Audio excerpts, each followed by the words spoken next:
I'm David Knowles, and this is Ukraine, the latest. Today, we bring you updates from the front line, analyse yesterday's confrontation between an American drone and Russian jets in the Black Sea, and we look again at questions of nuclear escalation.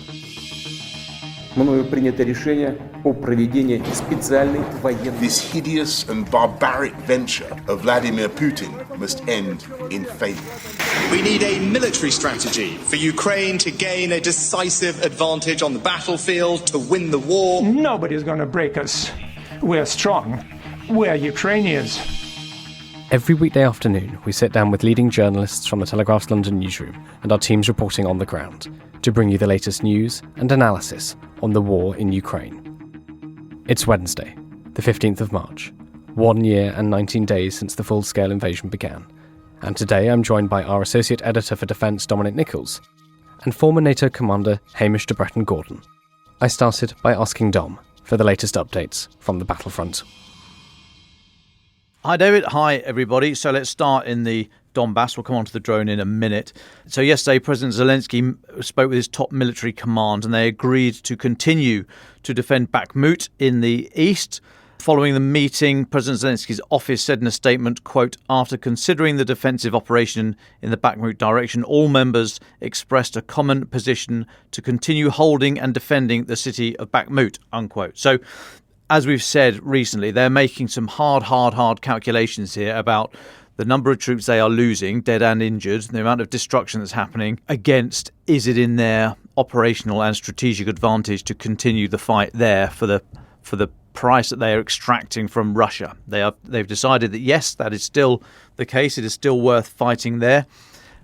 I mean, part of the calculation there is if they go back, if they pull back, they're still going to have a fight. So is it better to keep going where they are now, taking that toll from Putin's troops, or allow them a breather and come back next week, next month, what have you? So it is a brutal calculation. That is what military and political chiefs are paid for, and that's what they're there to do. So it is a very painful decision, I'm sure. I've never had to make it at that level, but yes, that is what they've decided to do.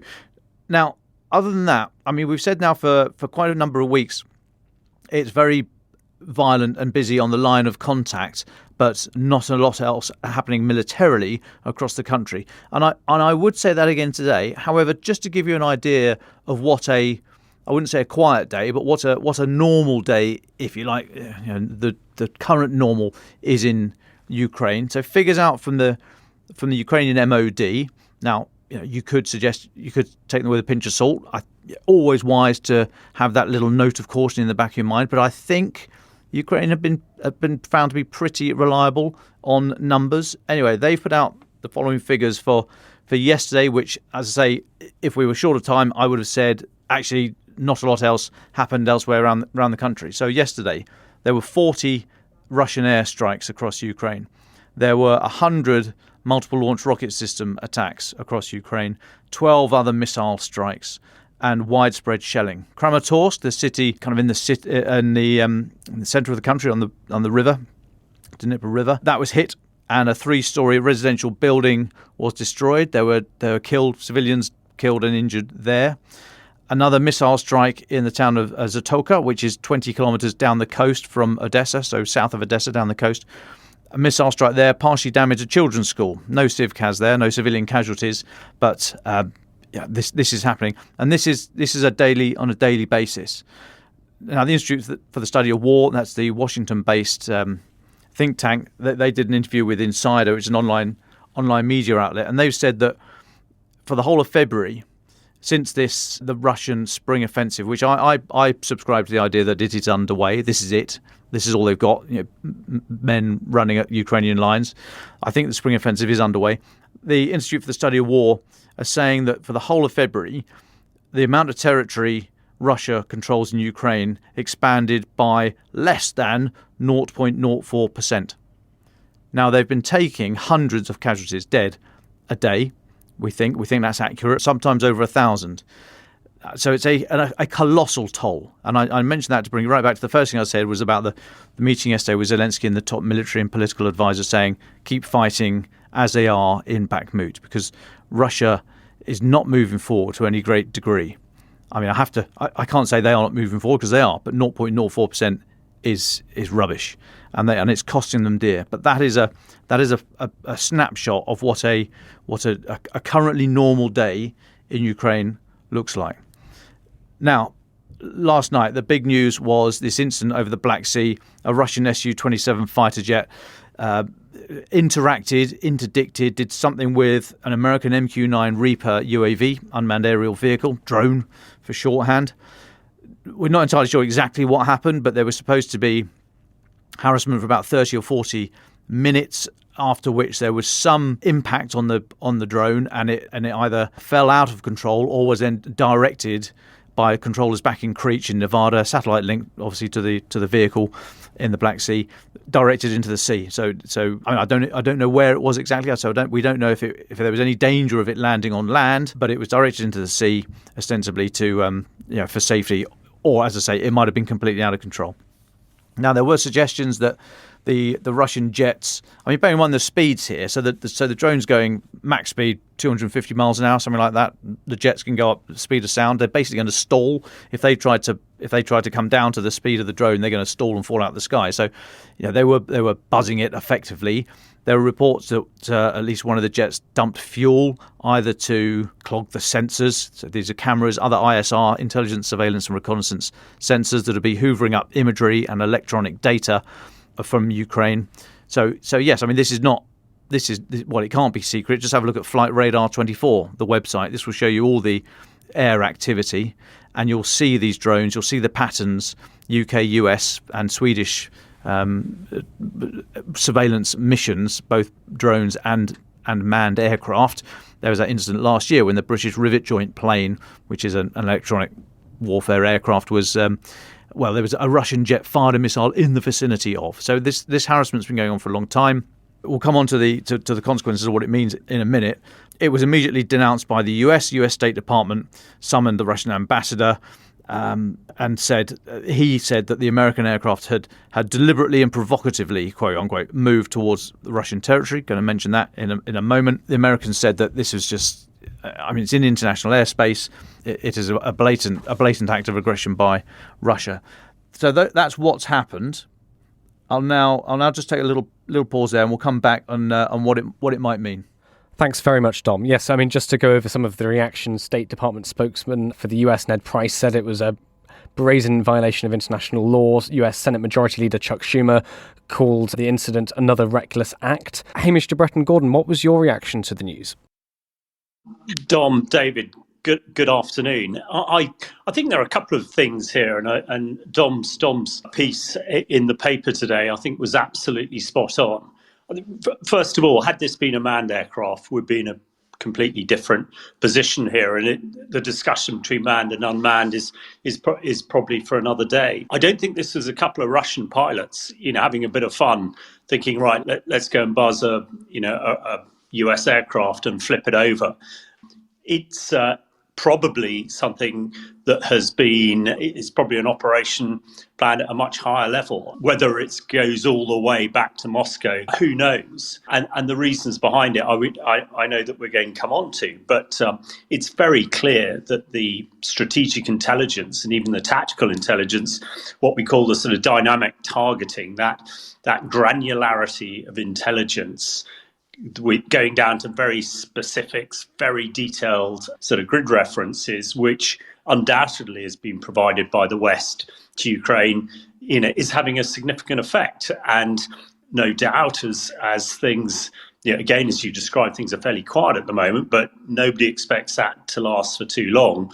So there may be a greater intelligence picture around this, which the Russians are trying to affect. But I must say, it's a potential bit of brinksmanship, potential bit of escalation, and perhaps a bit later I can talk about the stuff that I've been writing about today in the Telegraph. But very interested to see how people react, and I think probably what the US has done at the moment is the right thing to make sure that the Russians know exactly how serious this is viewed, but at this stage not wanting to go any further to give the Russians the sort of moral advantage if the US decide to, interdict other aircraft. And interesting enough, I think yesterday again reported in the paper that I think it was UK and German Typhoons intercepted a Russian tanker, I think it was, up in sort of Eastern Europe somewhere. So that sort of thing happens all the time.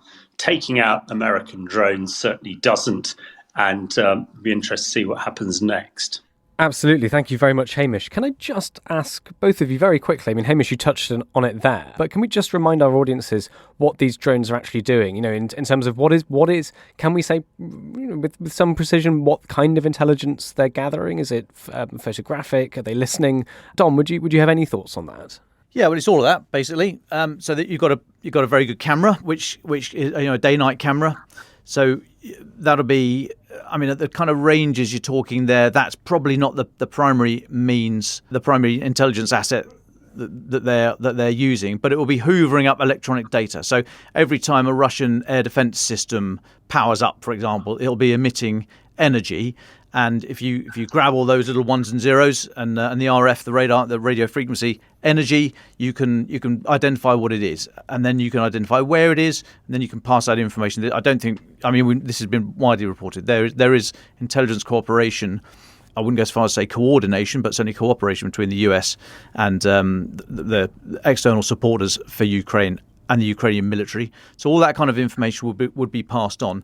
There'd be radio intercepts. So if Russia is not using secure communications, or even if they are, and that's been broken by the US, NSA and GCHQ and others, then you'll be listening to the traffic between commanders about dispositions, where they're going to move, where they're going to attack, what they're going to do. Put all this together with those daily British Defence Intelligence updates, when we hear things like it's highly likely that Yevgeny Prigozhin of the Wagner Group is in a spat with Shoigu over reinforcements and artillery ammunition. Where do you think this stuff's coming from? Of course, it's a fascinating, murky world. The idea of intelligence and espionage. There's human intelligence, but actually ELINT, electronics intelligence, and measurement and signatures, MASINT, measurement and signatures intelligence. That is this sort of interpretation of the electronic signatures that are being given off by machinery and weapon systems, that all of which can be hoovered up. And if you know what you're looking for and listening for, then you can identify bits and pieces on the ground. As a quick analogy, a lot of effort in the maritime world, in the world of navies, a lot of effort goes into listening for the sounds of aircraft carriers and enemy destroyers and what have you, and the physical sound frequency of the propellers of these things, so that you then know, you put that in the big database, and then when you hear that noise again somewhere else around the world, you go, that's the Admiral Kuznetsov. You would actually know it was the Russian flagship aircraft carrier, because you'd see belching smoke across the horizon. But anyway, the point is that you could listen for the propellers and know what it is. It's exactly the same thing here with electronic intelligence. If you know what the Russian air defense systems quote unquote sound like in electronic terms, then when you pick up those frequencies and those signals again, you will know that you can assess that that's what's down there. So again, it comes back to the probability, the language the intelligence assessors use. They say, I've got this piece of information, as in I know that's what a Caliber missile sounds like in electronic terms. Second piece of information, I'm getting these signals that are about the same. Intelligence assessment is, I think there's a Caliber cruise missile in the air. So you always have to caveat it with the and this is where we went wrong with Iraq. One of the reasons we went wrong with Iraq. The caveats to intelligence is always very important to say, we can't be absolutely 100%. This is an intelligence assessment, but this is what we think it is and why. So they're hoovering up all that data, not only for use now, but for use in the future. Thank you very much, Dom. I'll ask you both just for any more thoughts on this. And I guess one question from me would be, as you said, you think the Americans have broadly done the right thing in their reaction to this. Do you see this incident spilling over into another day or continuing for the rest of the week? Or do we think that it's happened now, there's been reaction and it's not escalated? Perhaps I just come in ahead of Dom before he does his bit. The only thing to add on the drone piece is what we call dynamic targeting or precision strike. This is where these drones are armed predominantly with Hellfire missiles. Not in this case, I might add, but interestingly enough, Ben Wallace, the Defence Minister, said in Parliament on Monday that a UK drone in Syria armed with Hellfire had taken out ISIS's key chemical and biological weapons expert. So that is the other element to it, but absolutely no indication that that's the case in this particular piece. As far as the reaction goes, I think I'll just reiterate what I said earlier on. I think absolutely right. We need to be very careful with this. But perhaps as we go on to talk about brinksmanship and what else might happen, it's very important that generally in these sort of cases, UK and US use strategic ambiguity as their way forward. I think when it comes to taking down drones and preventing escalation to greater weaponry, it's very important that certainly presentation in the public, that the UK, US and the Allies make absolutely clear their thinking and what they're likely to do in this particular case rather than mute themselves. But I think at the moment they've probably done the right thing. Thanks, Hamish. Anything more from you, Dom, before we go on to Hamish's article? Yeah, just a couple of points, if I may. I think the reaction to it is very telling. So what's happened? So Anatoly Antonov, the Russian ambassador to the US, was summoned by the US State Department, and then he spoke afterwards, and he said the Russian planes, and he said, quote, did not come into contact with the unmanned aerial vehicle and returned safely to their home airfield. So this is classic Russian. I mean, that's probably true. I doubt they did come into contact. There's talk of, it clipped the propeller. I don't think a Sukhoi hitting a propeller of a Reaper. Bear in mind, it's got big tail fins. If you hit the propeller, you basically hit the whole airframe as well. I don't know if that's true. I think probably dumping the fuel did something, or just flying so close to it at speed could have disrupted it. In my little Gazelle helicopter, when I used to fly for the British Army, I had to stay at least a mile behind a big airliner because of the wake turbulence, the amount of turmoil in the air behind a massive object moving through the air. Now, obviously, the Sukhoi is not the size of an airliner, but it's going a lot faster. So just to think what the air is doing around it, if you whiz one of those things past sort of Top Gun 2 Maverick style, get close to the drone, then the airflow is just going to be all over the place and it could tumble out the sky. So I think Mr. Antonov is probably telling the truth when he said they did not come into contact with the drone. But it's all part of saying of Russia, of forming that impression in the minds of people who are less inclined to immediately say, well, what the hell were you doing there anyway? To form that impression in their mind as well, I mean, they're being reasonable. They didn't come into contact with them. I mean, they are telling the truth. It's very clever the way they are framing the debate. Now, he also said, Mr. Antonov also said, they're collecting intelligence which is subsequently used by the Kyiv regime to strike at our armed forces and territory. Again, probably telling the truth. But, hey, boo-hoo, and Anatoly, don't go invading our friends if you don't want us to do this sort of stuff. This is, it's classic Russian framing that, or trying to frame the narrative. Russian MOD said the drone was, quote, violating the boundaries of the temporary airspace regime established for the special military operation, communicated to all users of international airspace and published in accordance with international standards, unquote.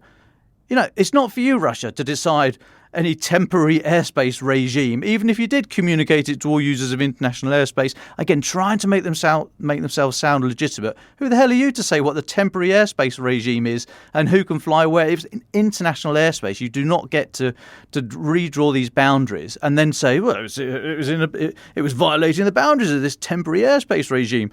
I mean, it's just an attempt to justify their actions, establish new facts on the ground or in the air, and say, well, he did nothing wrong. It was clearly in the area that we have defined as out of bounds.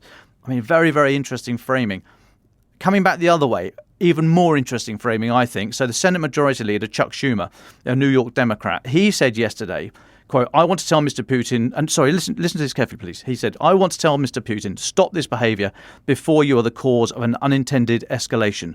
We have seen this behaviour from the Russian military before, and it will not deter the United States from conducting operations over the Black Sea. These aggressive actions by Russian aircraft are risky, and could lead, I repeat, to unintended escalation. End of quote. Now, he said the words there, unintended escalation, twice. He even made damn clear we all knew it by saying, I repeat. Those two words, unintended escalation, who are those aimed at? I reckon China. What does China want?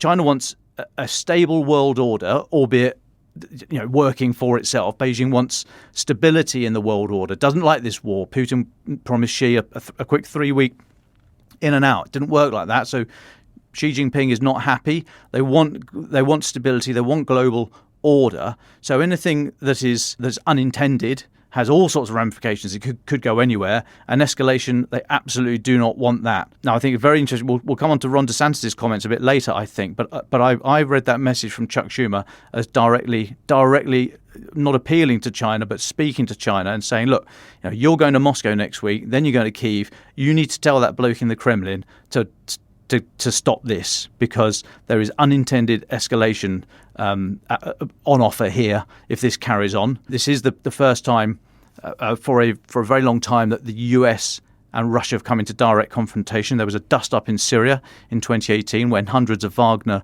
troops were killed. Before that, in 2015, Turkey shot down a Russian Su-24 jet that had strayed briefly into Turkish airspace after repeated warnings.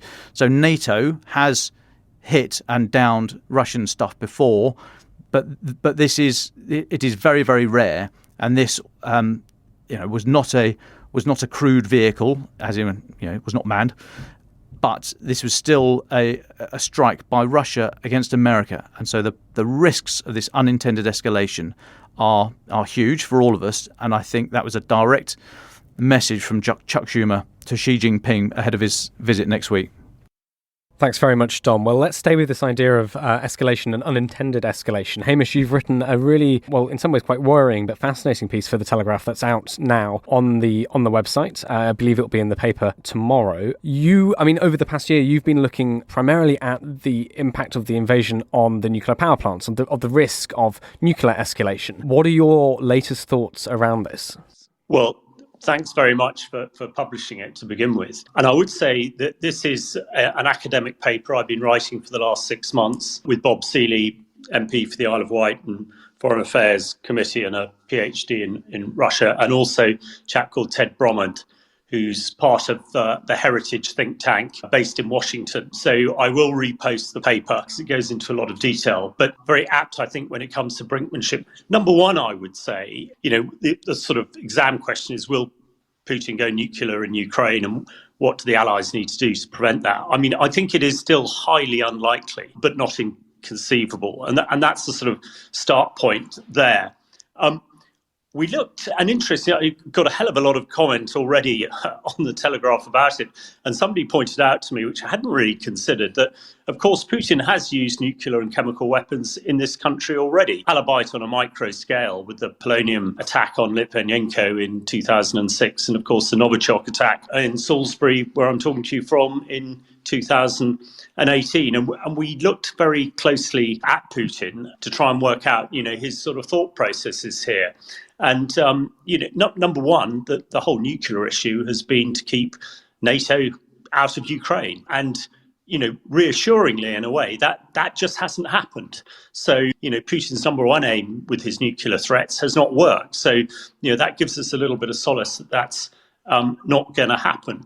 I think when we look at Putin himself, the stories about him that he's been talking about how he saw a cornered rat in Leningrad as a young man, and that really sort of focused his thinking, is all part of this sort of image, I think, that the Kremlin has tried to create, with Putin being this ruthless former KGB agent who's unafraid to take bold action to defend the motherland. And, Western audiences have largely fallen for that. But, the probably reality is a bit more nuanced.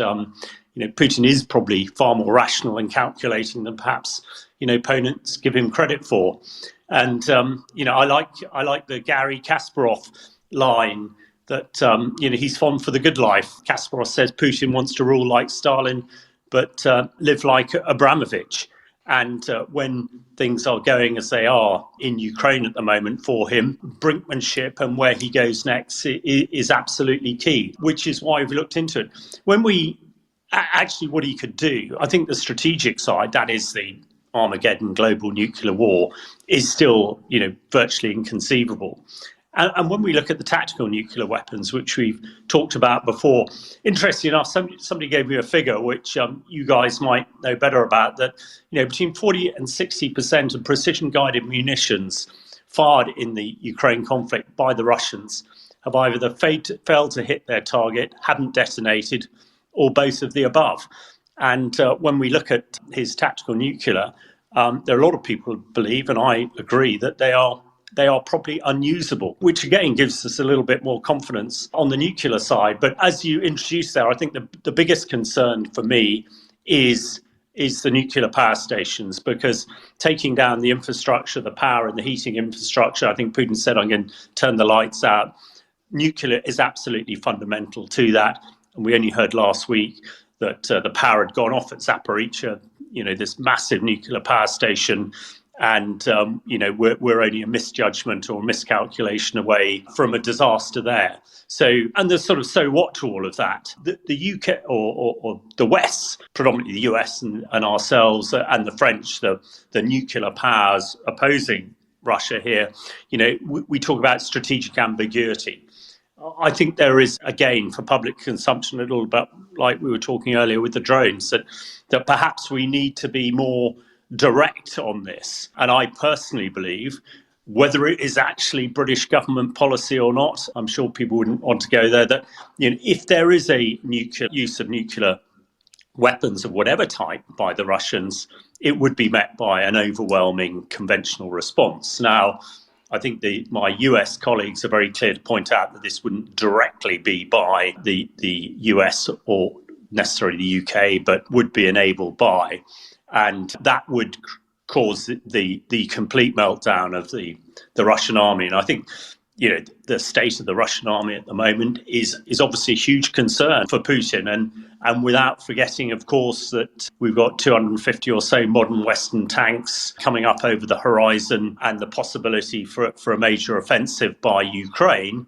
Conversely, we've had last week the massive missile attack coming out of the Russian forces after a gap of a few weeks, including the much vaunted ultrasonic missiles that were untouchable, which, have barely caused a ripple in Ukraine. And no doubt that is, a huge concern for Putin and his commanders. So we are getting to a position which we articulate in the paper where, perhaps if the Ukraine offensive goes well, and perhaps the line between the Donbass and the Crimea is broken, or even if Ukraine forces make deep inroads into Crimea, there may well become a position where Putin really looks deeply into what he's going to do next, and he might make one of the most fateful decisions of the century, whether or not to employ nuclear or chemical weapons. Which is why at this stage we are suggesting to the UK and US government that they may need to make it absolutely certainly clear to Putin and his generals and everybody else that the allies in the US will not sit by and allow that to go unnoticed. But I think just before I stop and hand over for comment, I still believe that it is, because I know how terrified people are around the world about the whole nuclear issue, that it is highly unlikely that the Russians will go nuclear, because I don't think they can. And I don't think it will achieve Putin's strategic objectives. And he still is, in some ways rational. Well, thank you very much for that, Hamish. Yeah, I'm struck by one of your lines in the piece. Strategic ambiguity is simply too risky in this case. I think that's a very interesting point, which you've just alluded to. Just one question from me, Hamish, before we go to Dom. But one of the things you talk about is, in terms of communication, is, well, on the one hand, you need to make it very clear to the Russians what the Allies' response would be, and why, therefore, would not be in their interest to do anything. But there's also an issue of communication with your own civilians and Ukrainian civilians and civilians in other countries, and communicating with them that if the worst was to happen, what do you do? You've been working quite a bit on this, Hamish. Could you refresh our memories and just tell us a little bit about how that communication works? Yes, absolutely, and thanks for bringing that up. This whole process really developed after my time in Syria, where civilians were the complete casualties from the chemical attacks there, and people were just telling me, we don't know what to do. So we started making these very basic sort of training apps that people would know what to do, because in response to a nuclear attack or even a chemical attack, generally what you do is slightly counterintuitive. So working with the Thompson Foundation, who are the organisation who do a lot of training for you journalists when you go into war zones and elsewhere. Working with them, we've produced on Telegram these two training courses on how to survive a nuclear attack or nuclear accident, and the same for chemical and biological as well. And that has hopefully got very wide coverage around Ukraine and also in the surrounding countries, because people are naturally concerned. And it's nothing different from what happened in this country during the Cold War. Some people might remember the black and white BBC sort of cartoons, and actually you would get a pamphlet through your door once or twice a year, just telling you what to do, reminding, have some tinned food available, have some water available. And, if there is an attack, go undercover for at least 24, ideally 48 hours, and wait for direction from the government. And the emergency services, civil defense in Ukraine are actually pretty switched on and switched together. In Syria, I work very closely with the White Helmets to do the same sort of thing. And again, in Ukraine, trying to help the emergency services so that most people now have the app and have the basic 4 or 5 things you need to do. And there is a mechanism through the civil defence and emergency services to get people information. Because without wanting to bore all the listeners with the detail, particularly with radiation, it's all about the dose that you get and the type of radiation you get. But radiation is relatively not simple, but it is straightforward to be able to detect it if you have the right stuff around. And if you don't have too much of it and you get out of the way, then all these things are very survivable, unless you're in the immediate vicinity of a nuclear explosion. So we've been doing that, and I will repost the direction to those particular apps. And again, anybody in Ukraine, hopefully you can easily download it and look at it on Telegram. And if you've got any questions, do DM me on that. Thank you very much for that, Hamish. Dom, what else do we need to know about the world and Ukraine today? Yeah, so yesterday, President Zelensky has dismissed more officials. This continues a pattern of culling officials through the administration, all with a view to tackling corruption. There's no suggestion the officials sacked yesterday were corrupt, but this is all about trying to appeal to the EU for reasons we've spoken about recently. So yesterday, the governors of Luhansk in the east, Odessa to the south, and the city of Khmelnytsky, which is about 200 km southwest of Kyiv, they were all dismissed. No reason given, but like I say, President Zelensky's made he's not trying to hide the fact he's trying to clean up the government, tackle corruption ahead of any possible accession to the EU. So I spoke to our friend and colleague Alyona Hlivko, former Ukrainian MP. Hi, Alyona, about the significance of this. And she said that this is probably it's all to do with that. The idea of tackling corruption and what have you. And this is probably, in the case of Luhansk and Odessa, looking at the close ties between officials with Russian agents of influence and the failure to prevent any infiltration. And then in the Khmelnytsky area, it's probably more to do with mismanagement of humanitarian aid. I mean, that city in particular, she notes, is the biggest home to the biggest number of military bases in Western Ukraine. So yes, is a very important area. So that's continuing the move there from President Zelensky. The only other thing I'll mention is that British Foreign Secretary James Cleverly, he's going to be in Moldova and Georgia tomorrow and Friday. He's announced a new package of support for governance, economic reforms, help to hold fair elections, and has built on previous anti-corruption work the British government has funded.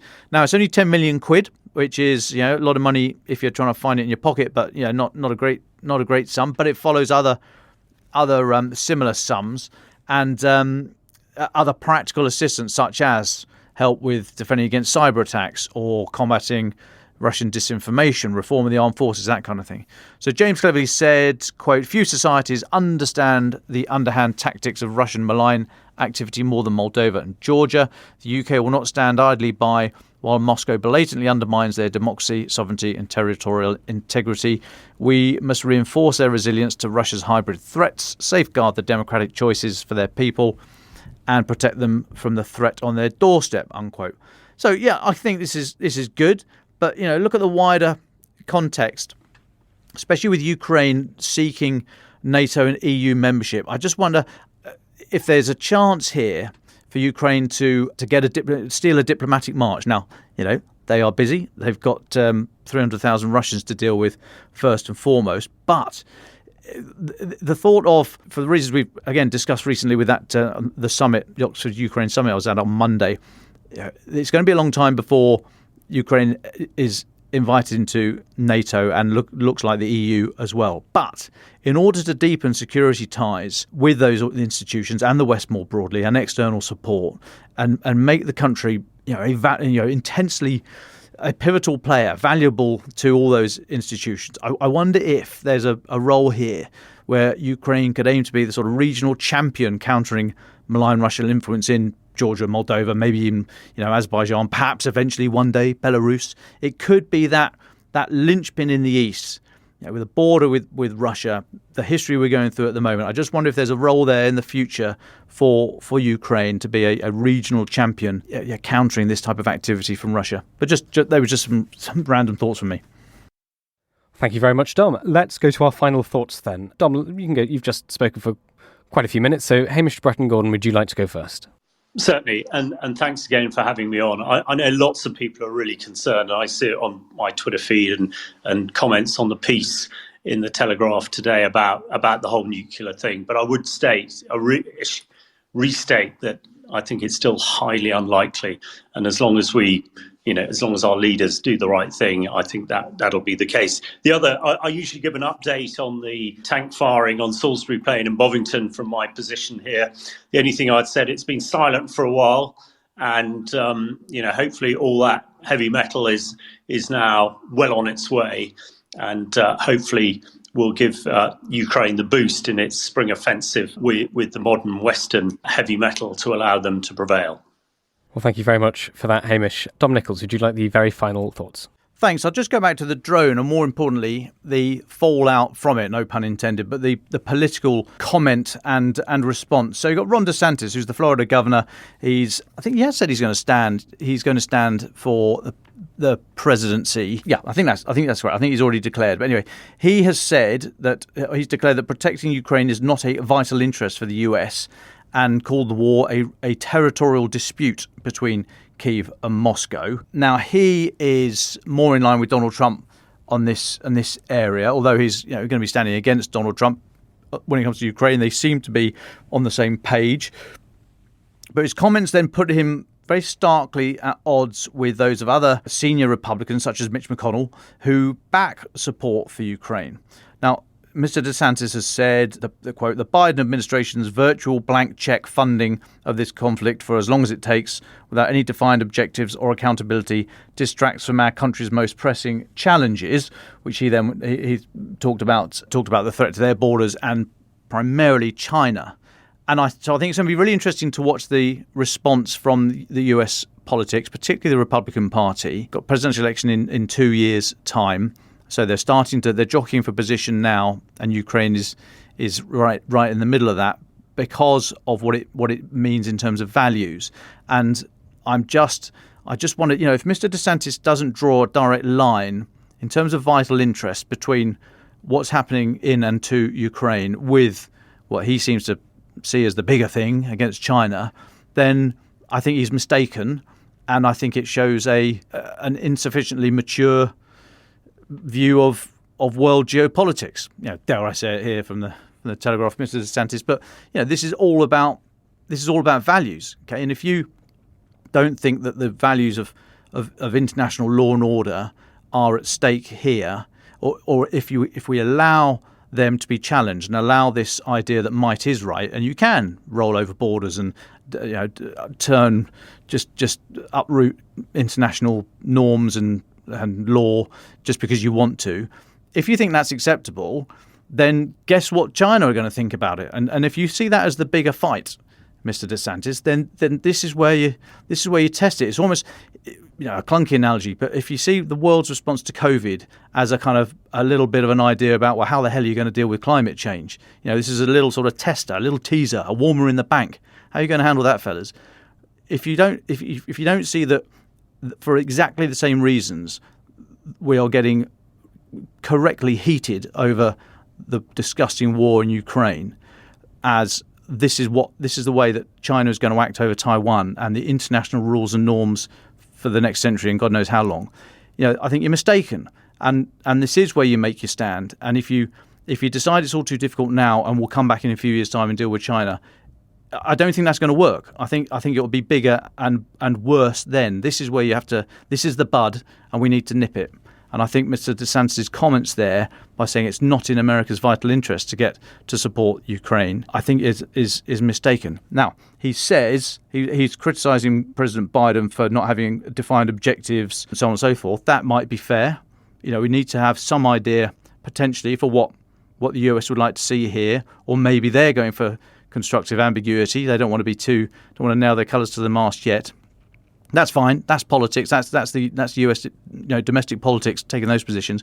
But on the broader issue of whether or not this matters in the big deal of things, then I think it absolutely does. And I think we the world, those that want to stick by the norms, the rules and norms that were formed out of the ashes of the Second World War, this is the time now to stand up and say they do matter, and we do need to support them. And we're not going to accept it now in Ukraine, and we're not going to accept it in the future in any potential dust-up in the South China Sea. Ukraine the Latest is an original podcast from The Telegraph. To stay on top of all of our Ukraine news, analysis and dispatches from the ground, subscribe to The Telegraph. You can get your first 3 months for just £1 at www.telegraph.co.uk/Ukraine the Latest. Or sign up to Dispatches, our Ukraine newsletter, which brings stories from our award-winning foreign correspondents straight to your inbox. We also have a Ukraine live blog on our website where you can follow updates as they come in throughout the day, including insights from regular contributors to this podcast. You can listen to this conversation live at 1 p.m. each weekday on Twitter Spaces. Follow The Telegraph on Twitter so you don't miss it. To our listeners on YouTube, please note that due to issues beyond our control, there is sometimes a delay between broadcast and upload. So if you want to hear Ukraine the Latest as soon as it is released, do refer to podcast apps. If you enjoyed this podcast, please consider following Ukraine the Latest on your preferred podcast app. And if you have a moment, leave a review, as it helps others find the show. You can also get in touch directly to ask questions or give comments by emailing ukrainepod@telegraph.co.uk. We do read every message. And you can contact us directly on Twitter. You can find our Twitter handles in the description for this episode. Ukraine the Latest is produced by Louisa Wells and Giles Gear, and today on Twitter, Robbie Nichols.